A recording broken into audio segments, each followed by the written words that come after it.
Hello ನಮಸ್ತೆ, guarantee ನ್ಯೂಸ್ಗೆ ಸ್ವಾಗತ. ನಾನು ರಮ್ಯಾ. 50 ಗ್ಯಾರಂಟಿಯಲ್ಲಿ ಯಾವೆಲ್ಲ ಸುದ್ದಿ ಇದೆ ಅಂತ ಹೇಳಿ ಒಂದೊಂದಾಗಿ ನೋಡ್ತಾ ಹೋಗೋಣ. ಜಾತಿಗಣತಿ ವರದಿ ಸಂಬಂಧ ಒಕ್ಕಲಿಗ ಶಾಸಕರ ಸಭೆ ಬಳಿಕ ಡಿಸಿಎಂ ಡಿಕೆ ಶಿವಕುಮಾರ್ ಪ್ರತಿಕ್ರಿಯೆ ನೀಡಿದ್ದಾರೆ. ಬಳಿಕ ಮಾತನಾಡಿದ ಅವರು, ಸಭೆಯಲ್ಲಿ ಎಲ್ಲಾ ಶಾಸಕರ ತಮ್ಮ ಅಭಿಪ್ರಾಯಗಳನ್ನು ಹೇಳಿದ್ದಾರೆ. ನಾಳೆ ನಡೆಯುವ ಸಂಪುಟ ಸಭೆಯಲ್ಲಿ ಎಲ್ಲವನ್ನ ಮಾತನಾಡ್ತೀವಿ. ಎಲ್ಲರಿಗೂ ನ್ಯಾಯ ಒದಗಿಸೋ ಜವಾಬ್ದಾರಿ ನಮ್ಮ ಮೇಲಿದೆ. ಎಲ್ಲರ ಧ್ವನಿಯಾಗಿ ನಾವು ಕೆಲಸ ಮಾಡ್ತೇವೆ. ವರದಿಯನ್ನ ಸುಮ್ಮನೆ ಮಾಡಿಲ್ಲ, ಅದು ನನಗೆ ಗೊತ್ತಿದೆ ಅಂತ ಹೇಳಿದರು. ಜಾತಿಗಣತಿ ವರದಿ ವಿಚಾರವಾಗಿ ಕುಮಾರಸ್ವಾಮಿ ಮತ್ತು ಡಿಕೆಶಿ ಮಧ್ಯೆ ಕಾಳಗಜೋರಾಗಿದೆ. ಇದು ಜಾತಿಗಣತಿಯೋ ದ್ವೇಷಗಣತಿಯೋ ಅಂತ ಎಚ್ಡಿ ಕುಮಾರಸ್ವಾಮಿ ಪ್ರಶ್ನೆ ಮಾಡಿದ್ದಾರೆ. ಇದಕ್ಕೆ ಕೌಂಟರ್ ಕೊಟ್ಟಿರುವಂತಹ ಡಿಸಿಎಂ ಡಿಕೆಶಿ, ಎಚ್ಡಿಕೆ ಬಹಳ ದೊಡ್ಡವರು, ತಮ್ಮ ಅನುಕೂಲಕ್ಕೆ ತಕ್ಕಂತೆ ಮಾತಾಡ್ತಾರೆ. ನಾನು ಎಚ್ಡಿಕೆ ಮಾಡುವ ಎಕ್ಸ್ಗಳಿಗೆ ಗಮನ ಕೊಡೋದಿಲ್ಲ ಅಂತ ತಿರುಗೇಟನ್ನ ಕೊಟ್ಟಿದ್ದಾರೆ.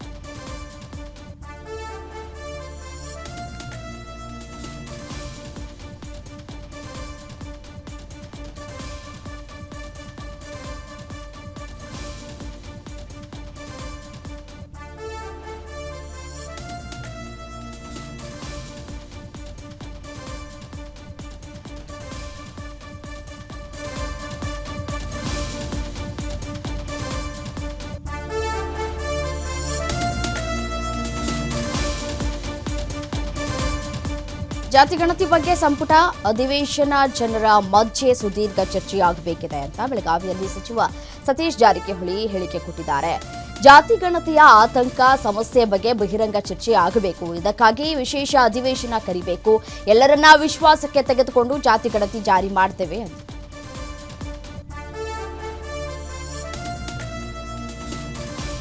ಸಿದ್ದರಾಮಯ್ಯನವರೇ ಮಾನ ಮರ್ಯಾದೆ ಇದ್ರೆ ತಕ್ಷಣವೇ ರಾಜೀನಾಮೆ ಕೊಡಬೇಕು ಅಂತ ಹೇಳಿ ಬಿಜೆಪಿ ಸಂಸದ ರಮೇಶ್ ಜಿಗಜಿಣಗಿ ಆಗ್ರಹಿಸಿದ್ದಾರೆ. ಜನರಿಗೆ ಫ್ರೀ ಕೊಡ್ತೀನಿ ಅಂತ ಎಲ್ಲದರ ಬೆಲೆ ಏರಿಸಿದ್ದಾರೆ. ನಾನು 18 ವರ್ಷದಿಂದ ಇಂತಹ ಸರ್ಕಾರವನ್ನ ನೋಡೇ ಇಲ್ಲ. ಇವರ ತಪ್ಪು ಮುಚ್ಚಿ ಹಾಕೋದಕ್ಕೆ ಜಾತಿ ಜನಗಣತಿ ಜಾರಿ ಮಾಡ್ತಾ ಇದ್ದಾರೆ ಅಂತ ಕೂಡ ಹೇಳಿದ್ದಾರೆ. ಸಿದ್ದರಾಮಯ್ಯ ತಮ್ಮ ಗೌರವ ಉಳಿಸ್ಕೊಳ್ಬೇಕು ಅಂತಂದ್ರೆ ಮಂತ್ರಿ ಮಂಡಲ ಬಿಡಬೇಕು, ಮಾನ ಮರ್ಯಾದೆ ಇದ್ರೆ ತಕ್ಷಣ ರಾಜೀನಾಮೆ ಕೊಡಬೇಕು ಅಂತ ವಾಗ್ದಾಳಿ ನಡೆಸಿದ್ದಾರೆ. ರಾಜ್ಯದಲ್ಲಿ ವೀರಶೈವ ಲಿಂಗಾಯತರನ್ನ ಹಾಗೂ ಒಕ್ಕಲಿಗರನ್ನ ಎದುರಾಕೊಂಡು ರಾಜ್ಯಭಾರ ಮಾಡೋಕೆ ಆಗತ್ತಾ ಅಂತ ಜಾತಿಗಣತಿ ಬಿಡುಗಡೆ ಬಗ್ಗೆ ಶಾಮನೂರು ಶಿವಶಂಕರಪ್ಪ ಸ್ಫೋಟಕ ಹೇಳಿಕೆ ಕೊಟ್ಟಿದ್ದಾರೆ. ದಾವಣಗೆರೆಯಲ್ಲಿ ಮಾತನಾಡಿದ ಅವರು, ರಾಜ್ಯದಲ್ಲಿ ಫಸ್ಟ್ ಲಿಂಗಾಯತರು, ಸೆಕೆಂಡ್ ಒಕ್ಕಲಿಗರು ಇದ್ದಾರೆ. ಇಬ್ಬರೂ ಸೇರಿ ಹೋರಾಟ ಮಾಡ್ತೇವೆ. ಇದರ ಬಗ್ಗೆ ಸಭೆಯನ್ನೂ ನಡೆಸಿದ್ದೇವೆ ಅಂತ ಪ್ರತಿಕ್ರಿಯಿಸಿದ್ದಾರೆ.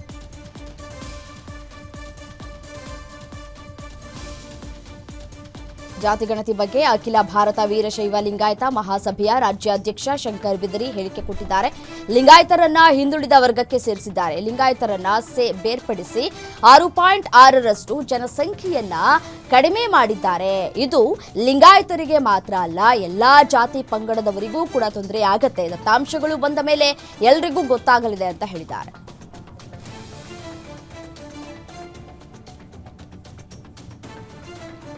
ಜಾತಿಗಣತಿ ವಿಚಾರಕ್ಕೆ ಸಾಣೇಹಳ್ಳಿ ಮಠದ ಡಾಕ್ಟರ್ ಪಂಡಿತಾರಾಧ್ಯ ಸ್ವಾಮೀಜಿ ಪ್ರತಿಕ್ರಿಯಿಸಿದ್ದಾರೆ. ದಾವಣಗೆರೆಯಲ್ಲಿ ಮಾತನಾಡಿದ ಅವರು, ಇದು ಲಿಂಗಾಯತ ಹಾಗೂ ಒಕ್ಕಲಿಗ ಸಮುದಾಯಗಳ ಪ್ರಶ್ನೆಯಲ್ಲ. ಬಹುತೇಕರಿಗೆ ಇದರಿಂದ ತೊಂದರೆಯಾಗಿದೆ. 10 ವರ್ಷಗಳ ಹಿಂದಿನ ವರದಿ ಜಾರಿಯಾಗೋದು ಬೇಡ. ಇನ್ನೊಮ್ಮೆ ವೈಜ್ಞಾನಿಕ ವರದಿಯಾಗಲಿ. ನಮ್ಮ ನಿರೀಕ್ಷೆಯಂತೆ ಈ ವರದಿಯನ್ನ ಸರ್ಕಾರ ಬಿಡುಗಡೆ ಮಾಡಲ್ಲ ಅಂತ ನಂಬಿದ್ದೇನೆ ಅಂತ ಹೇಳಿದರು. ರಾಜ್ಯದಲ್ಲಿ ಒತ್ತಾಯಪೂರ್ವಕವಾಗಿ ಜಾತಿ ಗಣತಿ ತಂದ್ರೆ ರಕ್ತ ಕ್ರಾಂತಿ ಆಗುತ್ತೆ ಅಂತ ದಾವಣಗೆರೆಯಲ್ಲಿ ಮಾಜಿ ಸಚಿವ ಬಿಸಿ ಪಾಟೀಲ್ ಹೇಳಿಕೆ ಕೊಟ್ಟಿದ್ದಾರೆ. ಸಮಾಜವನ್ನ ಹಿಬ್ಬಾಗ ಮಾಡುವಂತಹ ಹುನ್ನಾರ ನಡೆದಿದೆ. ಮಠಾಧೀಶರು ಆದವರು ಮುಂದೆ ಬಂದು ಪ್ರತಿಭಟನೆ ಮಾಡಬೇಕು. ಸರ್ಕಾರ ಮನಸ್ಸಿಗೆ ಬಂದಂತೆ ಜನಗಣತಿ ಮಾಡಿದೆ. ಈ ಜನಗಣತಿಯನ್ನ ನಾವು ವಿರೋಧಿಸ್ತೇವೆ ಅಂತ ಬಿಸಿ ಪಾಟೀಲ್ ಆಕ್ರೋಶವನ್ನು ವ್ಯಕ್ತಪಡಿಸಿದ್ದಾರೆ. ರಾಜ್ಯದಲ್ಲಿ ಎಲ್ಲರೂ ಬೆಲೆ ಏರಿಕೆ ಬಿಸಿಯಿಂದ ಸರ್ಕಾರಕ್ಕೆ ಹಿಡಿ ಶಾಪವನ್ನು ಹಾಕ್ತಾ ಇದ್ದಾರೆ ಅಂತ ವಿಜಯಪುರ ಬಿಜೆಪಿ ಜಿಲ್ಲಾ ಅಧ್ಯಕ್ಷ ಗುರುಲಿಂಗಪ್ಪ ಅಂಗಡಿ ಹೇಳಿಕೆ ಕೊಟ್ಟಿದ್ದಾರೆ. ಕಾಂಗ್ರೆಸ್ ಪಕ್ಷಕ್ಕೆ ಚುನಾವಣೆಯ ಭಯ ಇದೆ. ಅಲ್ಪಸಂಖ್ಯಾತರಿಗೆ ಮೀಸಲಾತಿ ಕೊಟ್ಟರೂ ಕಾಮಗಾರಿಗಳಿಲ್ಲ. ಅಲ್ಪಸಂಖ್ಯಾತರ ಮೂಗಿಗೆ ತುಪ್ಪ ಸವರುವಂತಹ ಕೆಲಸವನ್ನ ಮಾಡ್ತಾ ಇದ್ದಾರೆ. ಹೀಗಾಗಿ ಸರ್ಕಾರದ ವಿರುದ್ಧ ಜನಾಕ್ರೋಶ ನಡೆಸಲಿದ್ದೇವೆ ಅಂತ ಹೇಳಿದ್ದಾರೆ. ಲಾರಿ ಮಾಲೀಕರು ಯಾವುದೇ ಕಾರಣಕ್ಕೂ ಮುಷ್ಕರ ವಾಪಸ್ ತೆಗೆದುಕೊಳ್ಳೋದಿಲ್ಲ ಅಂತ ಲಾರಿ ಅಸೋಸಿಯೇಷನ್ ಅಧ್ಯಕ್ಷ ಷಣ್ಮುಗಪ್ಪ ಹೇಳಿಕೆ ಕೊಟ್ಟಿದ್ದಾರೆ. ಸಾರಿಗೆ ಸಚಿವರು ಆರ್ಟಿಒ ಚೆಕ್ ಪೋಸ್ಟ್ ಬಗ್ಗೆ ಮಹಾರಾಷ್ಟ್ರ ಸೇರಿದಂತೆ ಬೇರೆ ರಾಜ್ಯಗಳಿಗೆ ಕಳಿಸ್ತೇವೆ, ಅಧ್ಯಯನ ಮಾಡ್ತೇವೆ ಅಂದಿದ್ದಾರೆ. ಸಿಎಂ ಡೀಸೆಲ್ ಹಾಗೂ ಟೋಲ್ ಬಗ್ಗೆ ಈಡೇರಿಸೋ ಮಾತಾಡಿಲ್ಲ, ಫಿಕ್ಸ್ ದರ ಮಾಡಿ ಅಂತ ಒತ್ತಾಯಿಸಿದ್ದೇವೆ ಎಂದರು. ಬಸವಜಯ ಮೃತ್ಯುಂಜಯ ಸ್ವಾಮೀಜಿ ಹೇಳಿಕೆಗೆ ಅದೇ ಸಮುದಾಯದ ಮುಖಂಡರು ಆಕ್ರೋಶವನ್ನು ವ್ಯಕ್ತಪಡಿಸಿದ್ದಾರೆ. ಕಾಶಪ್ಪನವರನವರೇ, ನಿಮಗೆ ನೆನಪಿರ್ಲಿ, ನಾವು ಯಾರ ಹಂಗಿನಲ್ಲೂ ಇಲ್ಲ, ನೀವು ನಮ್ಮ ಹಂಗಿನಲ್ಲಿ ಇದ್ದೀರಿ, ಎಚ್ಚರದಿಂದ ಮಾತನಾಡಿ ಅಂತ ಎಚ್ಚರಿಕೆಯಿಂದ ಇರಿ.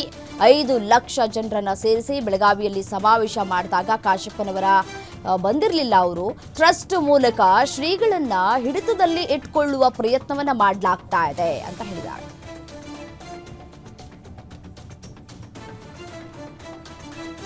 ತುಮಕೂರು ಜಿಲ್ಲೆಯ ವಿವಿಧ ಯೋಜನೆಗಳ ಬಗ್ಗೆ ಗೃಹ ಸಚಿವ ಡಾಕ್ಟರ್ ಜಿ ಪರಮೇಶ್ವರ್ ಪೂರ್ವಭಾವಿ ಸಭೆಯನ್ನು ನಡೆಸಿದರು. ಸಭೆಯಲ್ಲಿ ಎತ್ತಿನಹೊಳೆ ಯೋಜನೆಯಡಿ ಕೊರಟಗೆರೆ ವಿಧಾನಸಭಾ ಕ್ಷೇತ್ರ ವ್ಯಾಪ್ತಿಯ ಕೆರೆಗಳಿಗೆ ನೀರು ತುಂಬಿಸುವ ಯೋಜನೆಗೆ ಗುದ್ದಲಿ ಪೂಜೆಯನ್ನ ಮಾಡಿದ್ದಾರೆ. ಅಭಿವೃದ್ಧಿ ಕಾಮಗಾರಿಗಳ ಶಂಕುಸ್ಥಾಪನೆಯನ್ನ ಕೂಡ ಮಾಡಿದ್ದು, ವಿವಿಧ ಯೋಜನೆಗಳ ಫಲಾನುಭವಿಗಳಿಗೆ ಸವಲತ್ತು ವಿತರಣೆ ಕಾರ್ಯಕ್ರಮದ ಬಗ್ಗೆ ಅಧಿಕಾರಿಗಳ ಜೊತೆ ಚರ್ಚೆಯನ್ನು ನಡೆಸಿದ್ದಾರೆ.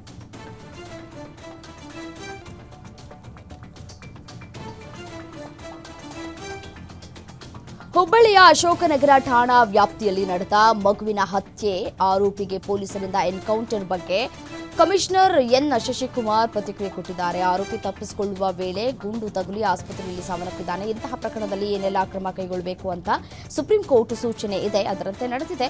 ಈಗ ಮರಣೋತ್ತರ ಪರೀಕ್ಷೆ ಮುಂದುವರೆದಿದೆ, ನ್ಯಾಯಾಂಗ ತನಿಖೆ ಮಾಡಬೇಕು ಅಂತ ಇತ್ತು, ಅದು ಕೂಡ ಆಗ್ತಾ ಇದೆ ಅಂತ ತಿಳಿಸಿದ್ದಾರೆ.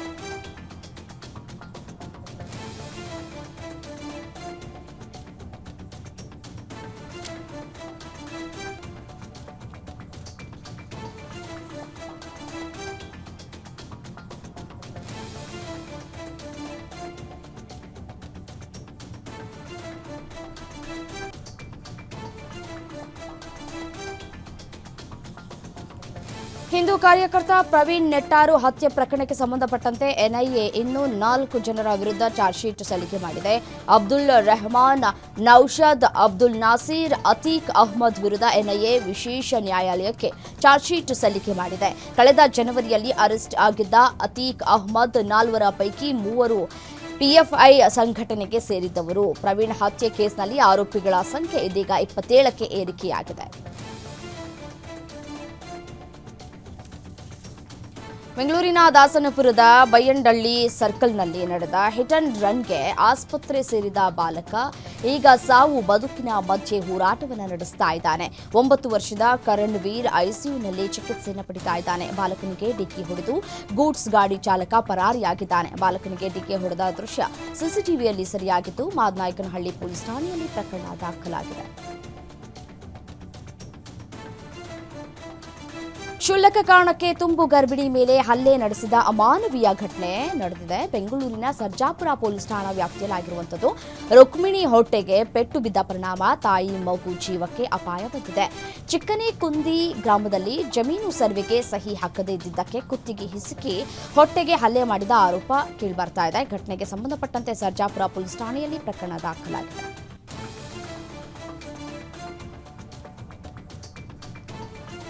ಸಮುದ್ರದಲ್ಲಿ ಈಜೋದಕ್ಕೆ ತೆರಳಿದ್ದ ಬಾಲಕರಿಬ್ಬರು ನೀರು ಪಾಲಾಗಿದ್ದಾರೆ. ಮಂಗಳೂರು ಹೊರವಲಯದ ಸುರತ್ಕಲ್ನ ಎನ್ಐಟಿಕೆ ಬೀಚ್ನಲ್ಲಿ ಘಟನೆ ಸಂಭವಿಸಿದೆ. 18 ವರ್ಷದ ಧ್ಯಾನ್ ಬಂಚನ್, 15 ವರ್ಷದ ಹನೀಶ್ ಕುಲಾಲ್ ಮೃತ ದುರ್ದೈವಿಗಳು. ಮುಂಬೈ ಮೂಲದ ಯುವಕರು ಸೂರತ್ಕಲ್ನ ಸೂರಿಂಜೆ ಬಳಿ ಮದುವೆಯೊಂದಕ್ಕೆ ಬಂದಿದ್ರು. ಸಂಜೆ 10 ಜನರು ಬೀಚ್ ಬಳಿ ಆಟವಾಡೋದಕ್ಕೆ ಬಂದಿದ್ದಾಗ ಈ ದುರ್ಘಟನೆ ಸಂಭವಿಸಿದೆ. ಸೂರತ್ಕಲ್ ಪೊಲೀಸ್ ಠಾಣೆಯಲ್ಲಿ ಪ್ರಕರಣ ದಾಖಲಾಗಿದೆ.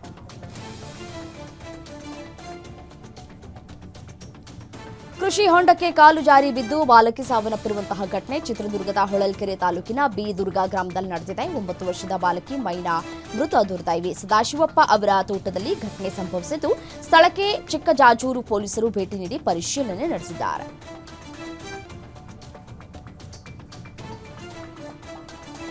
ಬೆಂಗಳೂರಿನ ಮೇದರಹಳ್ಳಿಯ ವಿನಾಯಕ ಲೇಔಟ್ನಲ್ಲಿ ಭಯಾನಕ ಘಟನೆ ನಡೆದಿದೆ. ಮನೆಯಲ್ಲಿ ಮಲಗಿದ್ದ ತಾಯಿ, ತಂದೆ ಹಾಗೂ ಅಕ್ಕನ ಮೇಲೆ ಮನೆಯ ಮಗನೇ ಇದ್ದಕ್ಕಿದ್ದಂತೆ ಚಾಕು ಹಿಡಿದು ಮಾರಣಾಂತಿಕ ಹಲ್ಲೆಯನ್ನು ನಡೆಸಿದ್ದಾನೆ. ತಂದೆ ಕೃಷ್ಣಮೂರ್ತಿ, ತಾಯಿ ಪಾರ್ವತಮ್ಮ, ಮಗಳು ನಯನಾ ಹಲ್ಲೆಗೆ ಒಳಗಾದವರು. ಗಾಯಗೊಂಡ ಮೂವರಿಗೆ ಸಪ್ತಗಿರಿ ಆಸ್ಪತ್ರೆಯ ಐಸಿಯುನಲ್ಲಿ ಚಿಕಿತ್ಸೆಯನ್ನು ನೀಡಲಾಗ್ತಾ ಇದೆ. ಈ ಸಂಬಂಧ ಸೋಲ್ದೇವನಹಳ್ಳಿ ಪೊಲೀಸ್ ಠಾಣೆಯಲ್ಲಿ ಪ್ರಕರಣ ದಾಖಲಾಗಿದೆ.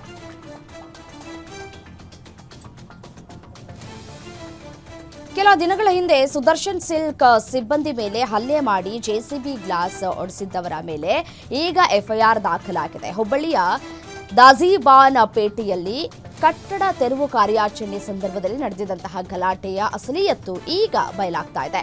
ಸುದರ್ಶನ್ ಸಿಲ್ಕ್ ಹುಬ್ಬಳ್ಳಿಗೆ ಬಂದ್ರೆ ತಮಗೆ ನಷ್ಟ ಅಂತ ಸಂಚು ರೂಪಿಸಿದ್ದ ಗಂಗಾವತಿ ಸಿಲ್ಕ್ ಮಾಲೀಕನ ವಿರುದ್ಧ ಹಲ್ಲೆ, ಆಸ್ತಿ ನಾಶ ಮಾಡಿದ್ದಕ್ಕೆ ಹುಬ್ಬಳ್ಳಿಯ ಶಹರ ಪೊಲೀಸ್ ಠಾಣೆಯಲ್ಲಿ ಪ್ರಕರಣ ದಾಖಲಾಗಿದೆ.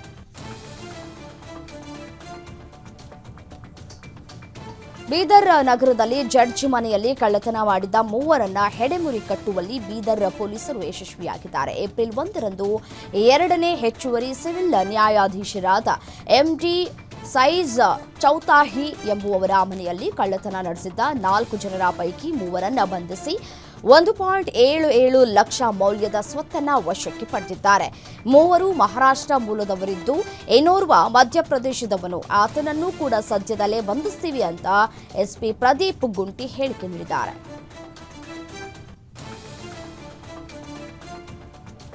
ಸಾಲಬಾಧೆಯಿಂದ ವ್ಯಕ್ತಿ ಆತ್ಮಹತ್ಯೆ ಮಾಡಿಕೊಂಡಿರುವ ಘಟನೆ ಶಿವಮೊಗ್ಗ ಜಿಲ್ಲೆಯ ಹೊಸನಗರ ಪಟ್ಟಣದಲ್ಲಿ ನಡೆದಿದೆ. ಹಣ್ಣಿನ ವ್ಯಾಪಾರ ಮಾಡಿಕೊಂಡಿದ್ದ ಅಮೀರ್ ಅಹಮದ್ ಖಾಸಗಿ ಹಾಗೂ ವಿವಿಧ ಸಂಘ ಸಂಸ್ಥೆಗಳಲ್ಲಿ 5-6 ಲಕ್ಷ ಸಾಲವನ್ನು ಮಾಡಿಕೊಂಡಿದ್ದ. ವ್ಯಾಪಾರದಲ್ಲಿ ನಷ್ಟ ಉಂಟಾಗಿ ಸಾಲ ತೀರಿಸೋದಕ್ಕಾಗದೆ ಪಟ್ಟಣದ ಕನ್ನಾರು ಗುಂಡಿ ಸೇತುವೆ ಬಳಿ ಕಬ್ಬಿಣದ ರಾಡ್ಗೆ ನೇಣಿಗೆ ಶರಣಾಗಿದ್ದಾನೆ. ಹೊಸನಗರ ಪೊಲೀಸ್ ಠಾಣೆಯಲ್ಲಿ ಪ್ರಕರಣ ದಾಖಲಾಗಿದೆ.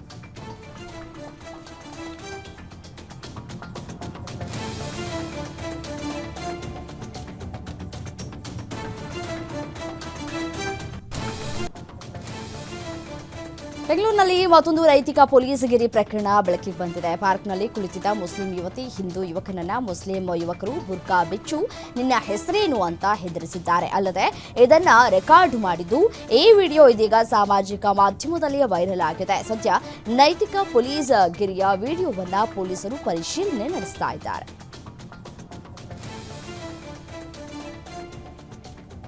ಶಿವಮೊಗ್ಗ ತಾಲೂಕಿನ ಕುಂಸಿಯ ಬಾಳೆಕೊಪ್ಪದಲ್ಲಿ ಸಿಡಿಲು ಸಹಿತ ವಿಪರೀತ ಮಳೆಗೆ 40 ಮೇಕೆಗಳು ಸಾವನ್ನಪ್ಪಿವೆ. ಸಿಡಿಲ ಬಡಿತದಿಂದ ಹುಚ್ಚಪ್ಪ ಎಂಬುವವರ ಕಾಲಿಗೂ ಗಾಯಗಳಾಗಿದ್ದು ಸಿಡಿಲು ಬಡಿತ ರಭಸಕ್ಕೆ ಕಾಲಿನ ಸ್ವಾಧೀನ ಕಳೆದುಕೊಂಡಿದ್ದಾರೆ. ಹೆಚ್ಚಿನ ಚಿಕಿತ್ಸೆಗಾಗಿ ಮೆಗ್ಗಾನ್ ಆಸ್ಪತ್ರೆಗೆ ದಾಖಲಿಸಲಾಗಿದೆ. ಕಂದಾಯ ಅರಣ್ಯ ಇಲಾಖೆ ಅಧಿಕಾರಿಗಳ ವಿರುದ್ಧ ಶಿವಮೊಗ್ಗದಲ್ಲಿ ರೈತರು ಬೃಹತ್ ಪ್ರತಿಭಟನೆಯನ್ನ ನಡೆಸಿ ಆಕ್ರೋಶವನ್ನು ವ್ಯಕ್ತಪಡಿಸಿದ್ದಾರೆ. ಹಕ್ಕುಪತ್ರ ಪಡೆದು ಖಾತೆ ಪಹಣಿ ಪಡೆದು ವ್ಯವಸಾಯ ಮಾಡ್ತಾ ಇರುವ ರೈತರಿಗೆ ನೋಟಿಸ್ ಕೊಟ್ಟಿದ್ದಾರೆ. ಭೂಮಿ ಹಕ್ಕು ನೀಡಿ ರೈತರಿಗೆ ಬದುಕೋದಕ್ಕೆ ಬಿಡಿ ಅಂತ ರಾಜ್ಯ ಸರ್ಕಾರದ ವಿರುದ್ಧ ಘೋಷಣೆ ಕೂಗಿ ಕಿಡಿಕಾರಿದ್ದಾರೆ.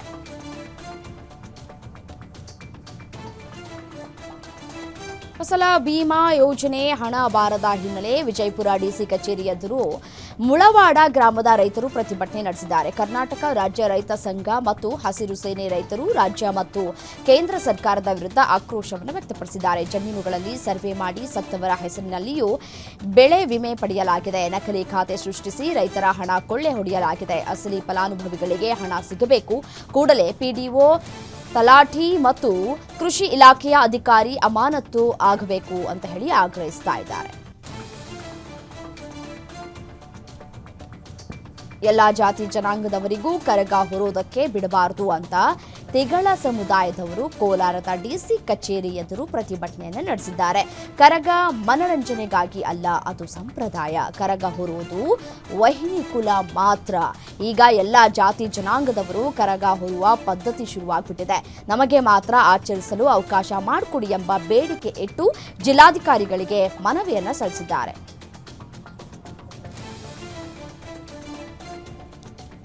ಇಂದು ಬೀದರ್ಗೆ ಸಿಎಂ ಸಿದ್ದರಾಮಯ್ಯ ಆಗಮಿಸುವ ಹಿನ್ನೆಲೆ ಗುಂಡಿಮಯ ರಸ್ತೆಗಳಿಗೆ ತೇಪೆ ಹಚ್ಚುವ ಕೆಲಸಕ್ಕೆ ಜಿಲ್ಲಾಡಳಿತ ಮುಂದಾಗಿದೆ.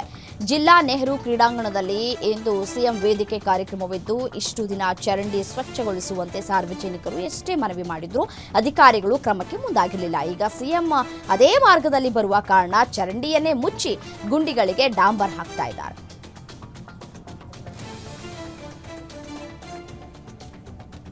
ಬಳ್ಳಾರಿಯಲ್ಲಿ ನಡೆಯುವ 88ನೇ ಅಖಿಲ ಭಾರತ ಕನ್ನಡ ಸಾಹಿತ್ಯ ಸಮ್ಮೇಳನವನ್ನು ಡಿಸೆಂಬರ್ನಲ್ಲಿ ನಡೆಸುವುದಕ್ಕೆ ತೀರ್ಮಾನಿಸಲಾಗಿದೆ. ಈ ಬಗ್ಗೆ ಕನ್ನಡ ಸಾಹಿತ್ಯ ಪರಿಷತ್ತಿನ ರಾಜ್ಯಾಧ್ಯಕ್ಷ ಡಾಕ್ಟರ್ ಮಹೇಶ್ ಜೋಶಿ ಹೇಳಿದ್ದಾರೆ. 67 ವರ್ಷಗಳ ಬಳಿಕ 5ನೇ ಬಾರಿ ಬಳ್ಳಾರಿಯಲ್ಲಿ ಸಮ್ಮೇಳನ ನಡೀತಾ ಇದೆ. ಕೋಟೆ, ಬಿಸಿಲು, ಗಡಿ ಇರೋದ್ರಿಂದ ಹವಾಮಾನಕ್ಕೆ ಅನುಗುಣವಾಗಿ ಡಿಸೆಂಬರ್ನಲ್ಲಿ ಆಯೋಜಿಸಲಾಗಿದೆ. ಈ ಬಗ್ಗೆ ಸಿಎಂ ಜೊತೆಗೂ ಚರ್ಚಿಸಲಾಗಿದೆ ಅಂತ ಹೇಳಿಕೆಯನ್ನು ನೀಡಿದ್ದಾರೆ. ಬೆಂಗಳೂರು ಕಲಬುರಗಿ ನಡುವೆ ಇಂದಿನಿಂದ ಪ್ರತಿನಿತ್ಯ ವಿಮಾನ ಸೇವೆ ಆರಂಭವಾಗಲಿದೆ. ಈ ಕುರಿತು ಸಂಸದ ರಾಧಾಕೃಷ್ಣ ದೊಡ್ಡಮನಿ ಅವರು ಕೇಂದ್ರ ನಾಗರಿಕ ವಿಮಾನಯಾನ ಸಚಿವರೊಂದಿಗೂ ಚರ್ಚಿಸಿದ್ದು, ವಿಮಾನ ಸೇವೆ ಆರಂಭಕ್ಕೆ ಸಚಿವರು ಸ್ಪಂದಿಸಿದ್ದು, ಇಂದಿನಿಂದ ಸ್ಟಾರ್ ಏರ್ ಸಂಸ್ಥೆಯಿಂದ ವಿಮಾನ ಸಂಚಾರ ಆರಂಭವಾಗಲಿದೆ. ಈಗಾಗಲೇ ಮುಂಗಡ ಟಿಕೆಟ್ಗೆ ಸಂಸ್ಥೆ ಚಾಲನೆ ನೀಡಿದ್ದು, ವೆಬ್ಸೈಟ್ ಮೂಲಕ ಟಿಕೆಟ್ ಬುಕ್ಕಿಂಗ್ ಪ್ರಕ್ರಿಯೆ ಕೂಡ ಆರಂಭವಾಗಿದೆ.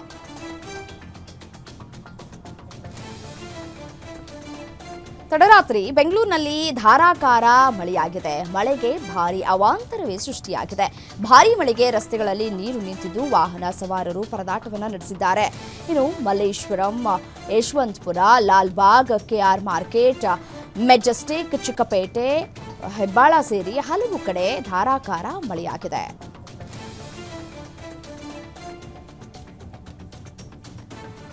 ಕರ್ನಾಟಕ ಸೇರಿ ದೇಶದಲ್ಲಿ ಈ ಬಾರಿ ಮುಂಗಾರು ಉತ್ತಮವಾಗಿದ್ದು, ಸಾಮಾನ್ಯಕ್ಕಿಂತ ಹೆಚ್ಚಿನ ಪ್ರಮಾಣದಲ್ಲಿ ಮಳೆಯಾಗುವ ಸಾಧ್ಯತೆ ಇದೆ ಅಂತ ಹವಾಮಾನ ಇಲಾಖೆ ತಿಳಿಸಿದೆ. ಜೂನ್ನಿಂದ ಸೆಪ್ಟೆಂಬರ್ವರೆಗಿನ ಮುಂಗಾರಿನಲ್ಲಿ ಹೆಚ್ಚಿನ ಮಳೆ ನಿರೀಕ್ಷಿಸಲಾಗಿದೆ. ಈ ಬಾರಿ 105% ಮಳೆ ಹೆಚ್ಚಳವಾಗುವ ಸಾಧ್ಯತೆ ಇದೆ. ಜೂನ್ ಮೊದಲ ವಾರದಲ್ಲಿ ಮುಂಗಾರು ಕೇರಳ ಮೂಲಕ ಕರಾವಳಿ ತೀರ ಪ್ರದೇಶಿಸುವ ಮುನ್ಸೂಚನೆ ಇದೆ ಅಂತ ಹವಾಮಾನ ಇಲಾಖೆ ತಿಳಿಸಿದೆ. ಇಂದು ವಕ್ಫ್ ಕಾಯ್ದೆಯ ವಿರುದ್ಧ ಸಲ್ಲಿಸಲಾದ 10 ಅರ್ಜಿಗಳನ್ನು ಸುಪ್ರೀಂ ಕೋರ್ಟ್ನಲ್ಲಿ ವಿಚಾರಣೆ ನಡೆಸಲಾಗುತ್ತದೆ. ವಕ್ಫ್ ಕಾಯ್ದೆಯ ವಿರುದ್ಧ ಸುಪ್ರೀಂ ಕೋರ್ಟ್ನಲ್ಲಿ ಒಟ್ಟು 35 ಅರ್ಜಿಗಳು ದಾಖಲಾಗಿದ್ದು, ಅವುಗಳಲ್ಲಿ 10 ಅರ್ಜಿಗಳನ್ನು ಇಂದು ವಿಚಾರಣೆಗೆ ಪಟ್ಟಿ ಮಾಡಲಾಗಿದೆ. 2 ನ್ಯಾಯಾಧೀಶರ ಪೀಠವು ಈ ಅರ್ಜಿಗಳನ್ನು ವಿಚಾರಣೆ ನಡೆಸಲಿದೆ. ಈ ಪೀಠದಲ್ಲಿ ಸಿಜೆಐ ಸಂಜೀವ್ ಖನ್ನಾ ಅವರು ಕೂಡ ಇರಲಿದ್ದಾರೆ.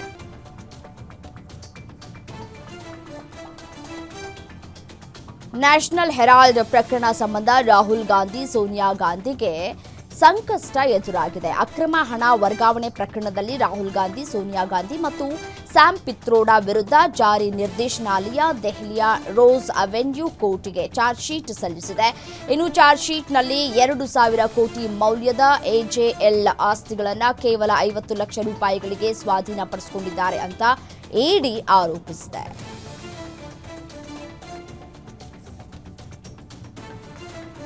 ಕಾಂಗ್ರೆಸ್ ಸಂಸದೆ ಪ್ರಿಯಾಂಕಾ ಗಾಂಧಿ ಪತಿ ರಾಬರ್ಟ್ ವಾದ್ರಾಗೆ ಇಡಿ ಸಂಕಷ್ಟ ಶುರುವಾಗಿದೆ. ಅಕ್ರಮ ಹಣ ವರ್ಗಾವಣೆ ಪ್ರಕರಣಕ್ಕೆ ಸಂಬಂಧಪಟ್ಟಂತೆ ಇಡಿ 2ನೇ ಸಮನ್ಸ್ ನೀಡಿತ್ತು. ಸಮನ್ಸ್ ಹಿನ್ನೆಲೆ ದೆಹಲಿಯಲ್ಲಿ ಇರುವಂತಹ ಇಡಿ ಕಚೇರಿಗೆ ರಾಬರ್ಟ್ ವಾದ್ರಾ ಭೇಟಿ ನೀಡಿ ವಿಚಾರಣೆ ಎದುರಿಸಿದ್ರು. ನಂತರ ಮಾತನಾಡಿದ ವಾದ್ರಾ, ಕೇಂದ್ರ ಸರ್ಕಾರ ತನಿಖಾ ಸಂಸ್ಥೆಗಳನ್ನು ದುರುಪಯೋಗ ಮಾಡಿಕೊಳ್ತಾ ಇದೆ, ನನ್ನ ವಿರುದ್ಧ ಸಂಚು ರೂಪಿಸಿದೆ ಅಂತ ಬಿಜೆಪಿ ವಿರುದ್ಧ ವಾಗ್ದಾಳಿಯನ್ನು ನಡೆಸಿದ್ದಾರೆ.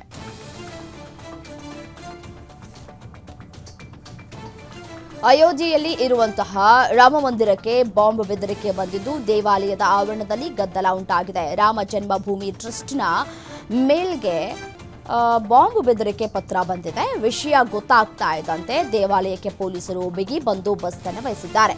ಸೈಬರ್ ಪೊಲೀಸ್ ಠಾಣೆಯಲ್ಲಿ ಎಫ್ಐಆರ್ ದಾಖಲಾಗಿದ್ದು, ತನಿಖೆ ನಡೆಸ್ತಾ ಇರುವುದಾಗಿ ಸೈಬರ್ ಸೆಲ್ ತಿಳಿಸಿದೆ. ಅಯೋಧ್ಯೆ ಸೇರಿ ಸುತ್ತಮುತ್ತ ಜಿಲ್ಲೆಗಳಲ್ಲಿ ಹೈ ಅಲರ್ಟ್ ಘೋಷಣೆ ಮಾಡಲಾಗಿದೆ.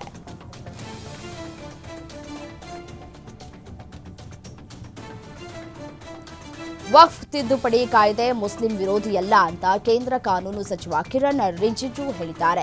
ದೆಹಲಿಯಲ್ಲಿ ನಡೆದ ಸುದ್ದಿಗೋಷ್ಠಿಯಲ್ಲಿ ಮಾತನಾಡಿದ ಅವರು, ತಿದ್ದುಪಡಿ ಕಾಯ್ದೆಯಲ್ಲಿ ಹಿಂದಿನ ತಪ್ಪುಗಳನ್ನು ಸರಿಪಡಿಸಿದ್ದೇವೆ. ಭಾರತದಲ್ಲಿ ಯಾರ ಭೂಮಿಯನ್ನು ಇನ್ನೊಬ್ಬರು ವಶಕ್ಕೆ ಪಡೆಯಬಾರದು, ಅದಕ್ಕೆ ಅವಕಾಶವೂ ಇರಬಾರದು ಅನ್ನೋದು ಈ ಕಾಯ್ದೆಯ ಉದ್ದೇಶ ಅಂತ ಸ್ಪಷ್ಟಪಡಿಸಿದ್ದಾರೆ.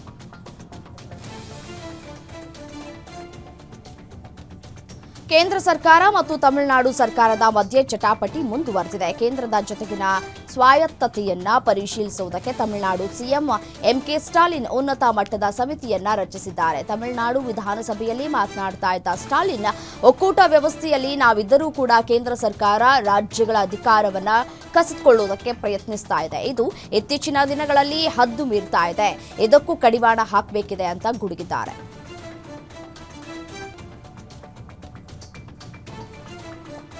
ಅತ್ಯಾಚಾರ ಸಂಬಂಧ ಅಲಹಾಬಾದ್ ಹೈಕೋರ್ಟ್ ನ್ಯಾಯಾಧೀಶರು ನೀಡಿದ್ದ ತೀರ್ಪಿನ ವಿರುದ್ಧ ಸುಪ್ರೀಂ ಕೋರ್ಟ್ ಗರಂ ಆಗಿದೆ. ಸಂತ್ರಸ್ತೆಯನ್ನ ಮುಟ್ಟೋದು, ಆಕೆಯ ಚೂಡಿದಾರ್ ಪ್ಯಾಂಟ್ ಎಳೆಯೋದು ಅತ್ಯಾಚಾರ ಅಥವಾ ಅತ್ಯಾಚಾರ ಯತ್ನ ಆಗಲ್ಲ ಅಂತ ಮಾರ್ಚ್ 17ರಂದು ಅಲಹಾಬಾದ್ ಹೈಕೋರ್ಟ್ ವಿವಾದಾತ್ಮಕ ತೀರ್ಪನ್ನು ನೀಡಿತ್ತು. ಇಂತಹ ಸೂಕ್ಷ್ಮ ಪ್ರಕರಣಗಳನ್ನು ಕೈಗೆತ್ತಿಕೊಳ್ಳುವಾಗ ಎಚ್ಚರವಾಗಿರಿ, ತುಚ್ಛವಾದ ಅಭಿಪ್ರಾಯಗಳನ್ನು ವ್ಯಕ್ತಪಡಿಸಬೇಡಿ ಅಂತ ಅಲಹಾಬಾದ್ ಹೈಕೋರ್ಟ್ಗೆ ಸುಪ್ರೀಂ ಎಚ್ಚರಿಕೆಯನ್ನು ಕೊಟ್ಟಿದೆ.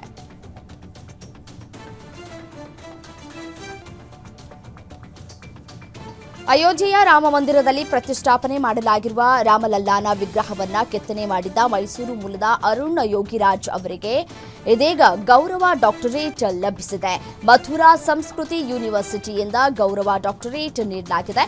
ಯೂನಿವರ್ಸಿಟಿಯಲ್ಲಿ ನಡೆದ ಕಾರ್ಯಕ್ರಮದಲ್ಲಿ ಮಾಜಿ ರಾಷ್ಟ್ರಪತಿ ರಾಮನಾಥ್ ಕೋವಿಂದ್ ಅವರು ಅರುಣ್ ಯೋಗಿರಾಜ್ ಅವರಿಗೆ ಡಾಕ್ಟರ್ ಆಫ್ ಫಿಲಾಸಫಿ ಪದವಿ ಪ್ರದಾನವನ್ನ ಮಾಡಿದ್ದಾರೆ.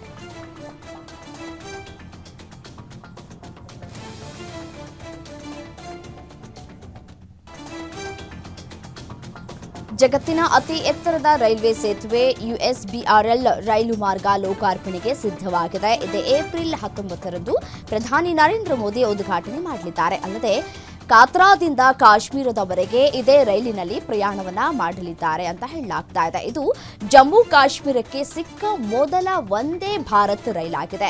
ಅಲ್ಲಿನ ಹವಾಗುಣಕ್ಕೆ ಅನುಗುಣವಾಗಿ ಈ ವಂದೇ ಭಾರತ್ ವಿಶೇಷ ರೈಲನ್ನು ಅಭಿವೃದ್ಧಿಪಡಿಸಲಾಗಿದೆ. ಕೇಂದ್ರದ ಮಾಜಿ ಸಚಿವ ಪಶುಪತಿ ಕುಮಾರ್ ಪರಾಸ್ ನೇತೃತ್ವದ ರಾಷ್ಟ್ರೀಯ ಲೋಕ ಜನಶಕ್ತಿ ಪಕ್ಷವು ಎನ್ಡಿಎ ಕೂಟದಿಂದ ಹೊರ ನಡೆದಿದೆ. ಸಹೋದರನ ಮಗ ಚಿರಾಗ್ ಪಾಸ್ವಾನ್ ಜತೆಗಿನ ಮುನಿಸು ಎನ್ಡಿಎ ಕೂಟ ತಮ್ಮ ಪಕ್ಷವನ್ನ ಕಡೆಗಣಿಸಿದೆ ಅಂತ ಆರೋಪಿಸಿ ಮೈತ್ರಿಕೂಟದಿಂದ ಹೊರ ನಡೆದಿದ್ದಾರೆ. ನಮ್ಮ ಪಕ್ಷವು ದಲಿತರ ಪರವಿರುವಂತಹ ಕಾರಣ ಅನ್ಯಾಯ ಆಗಬಾರದು ಅಂತ ಹೇಳಿ ಪರಾಸ್ ಅಸಮಾಧಾನವನ್ನ ಹೊರಹಾಕಿದ್ದಾರೆ. ಭವಿಷ್ಯದ ಸಂಭಾವ್ಯ ಸ್ಪರ್ಧೆಯನ್ನ ತಡೆಗಟ್ಟುವ ಸಲುವಾಗಿ ಮೆಟಾ ಸಂಸ್ಥೆ ಇನ್ಸ್ಟಾಗ್ರಾಮ್ ಮತ್ತು ವಾಟ್ಸ್ಆಪ್ ಅನ್ನ ಖರೀದಿಸಿದೆ ಅಂತ ಎಫ್ಟಿಸಿ ಆರೋಪಿಸಿದೆ. ನ್ಯಾಯಾಲಯದಲ್ಲಿ ಹಾಜರುಪಡಿಸಿದ ಇಮೇಲ್ನಲ್ಲಿ ಮಾರ್ಕ್ ಜುಕರ್ಬರ್ಗ್ ಕೆಲವೊಮ್ಮೆ ಸ್ಪರ್ಧಿಸೋದಕ್ಕಿಂತ ಖರೀದಿಸೋದು ಉತ್ತಮ ಅಂತ ಬರೆದಿದ್ರು. ಈ ಖರೀದಿ ನಡೆಯದೆ ಹೋಗಿದ್ದರೆ ಇಂದು ಸಾಮಾಜಿಕ ಮಾಧ್ಯಮದ ಮುಖವೇ ವಿಭಿನ್ನವಾಗಿರ್ತಾ ಇತ್ತು ಮತ್ತು ಬಳಕೆದಾರರಿಗೆ ಹೆಚ್ಚಿನ ಆಯ್ಕೆಗಳು ಸಿಗ್ತಾ ಇದ್ವು ಅಂತ ಹೇಳಿದ್ದಾರೆ.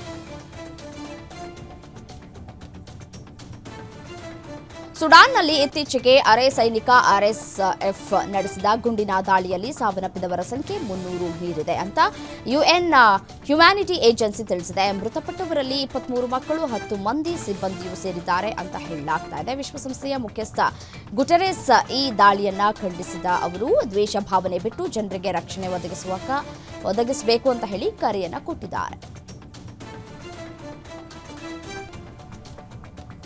ಪಂಜಾಬಿನ ಮಹಾರಾಜ ಯದುವೀಂದ್ರ ಸಿಂಗ್ ಇಂಟರ್ನ್ಯಾಷನಲ್ ಕ್ರೀಡಾಂಗಣದಲ್ಲಿ ನಡೆದ ರಣರೋಚಕ ಪಂದ್ಯದಲ್ಲಿ ಕೆಕೆಆರ್ ವಿರುದ್ಧ ಪಂಜಾಬ್ 16 ರನ್ಗಳ ಭರ್ಜರಿ ಗೆಲುವು ಸಾಧಿಸಿದೆ. 112 ರನ್ಗಳ ಕಡಿಮೆ ಗುರಿ ನೀಡಿದ್ದರ ಹೊರತಾಗಿಯೂ ಯುಜ್ವೇಂದ್ರ ಚಹಲ್ ಸ್ಪಿನ್ ಮೋಡಿಗೆ ಕೆಕೆಆರ್ ತಂಡವನ್ನು 95 ರನ್ಗಳಿಗೆ ಕಟ್ಟಿಹಾಕುವಲ್ಲಿ ಪಂಜಾಬ್ ಕಿಂಗ್ಸ್ ಯಶಸ್ವಿಯಾಗಿದೆ.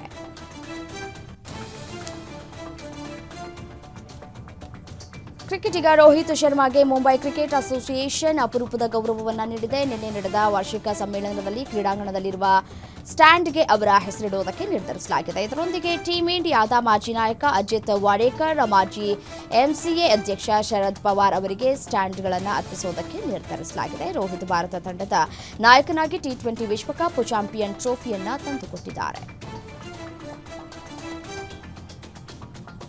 ಸೂಪರ್ ಸ್ಟಾರ್ ಅಜಿತ್ ಕುಮಾರ್ ನಟನೆಯ ಗುಡ್ ಬ್ಯಾಡ್ ಅಗ್ಲಿ ಚಿತ್ರ ರಿಲೀಸ್ ಆಗಿ ಯಶಸ್ವಿ ಪ್ರದರ್ಶನವನ್ನು ಕೂಡ ಕಾಣ್ತಾ ಇದೆ. ಈ ಬೆನ್ನಲ್ಲೇ ಚಿತ್ರಕ್ಕೆ ಸಂಕಷ್ಟವೊಂದು ಎದುರಾಗಿದೆ. ತನ್ನ ಸಂಯೋಜನೆಯ 3 ಹಾಡುಗಳನ್ನು ಅನುಮತಿ ಇಲ್ಲದೆ ಬಳಸಿದ್ದಕ್ಕಾಗಿ ಚಿತ್ರತಂಡಕ್ಕೆ ಇಳೆಯರಾಜ 5 ಕೋಟಿ ಲೀಗಲ್ ನೋಟಿಸ್ ಅನ್ನು ಕಳುಹಿಸಿದ್ದಾರೆ. ಚಿತ್ರತಂಡ ಮುಂದಿನ ನಡೆಯೇನು ಅನ್ನೋದನ್ನ ಕಾದು ನೋಡಬೇಕಾಗಿದೆ.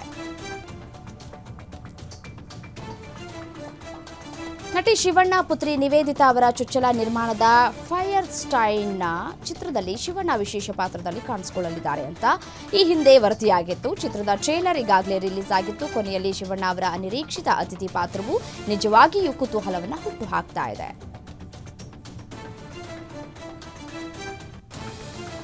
ಪವಿತ್ರ ಗೌಡ ಬನಶಂಕರಿ ದೇವಾಲಯಕ್ಕೆ ಭೇಟಿ ನೀಡಿದ್ದು ವಿಶೇಷ ಪೂಜೆ ನೆರವೇರಿಸಿದ್ದಾರೆ. ರೇಣುಕಾಸ್ವಾಮಿ ಕೊಲೆ ಪ್ರಕರಣದಲ್ಲಿ ಜಾಮೀನಿನ ಮೇಲೆ ಹೊರಬಂದಾಗಿನಿಂದ ಹಲವು ದೇವಾಲಯಗಳಿಗೆ ಪವಿತ್ರ ಭೇಟಿ ಕೊಡ್ತಾ ಇದ್ದಾರೆ. ಇತ್ತೀಚೆಗೆ ನಿಮಿಷಾಂಬ ದೇವಾಲಯಕ್ಕೆ ಪವಿತ್ರ ಗೌಡ ಭೇಟಿ ನೀಡಿ ವಿಶೇಷ ಪೂಜೆಯನ್ನು ಸಲ್ಲಿಕೆ ಮಾಡಿದರು.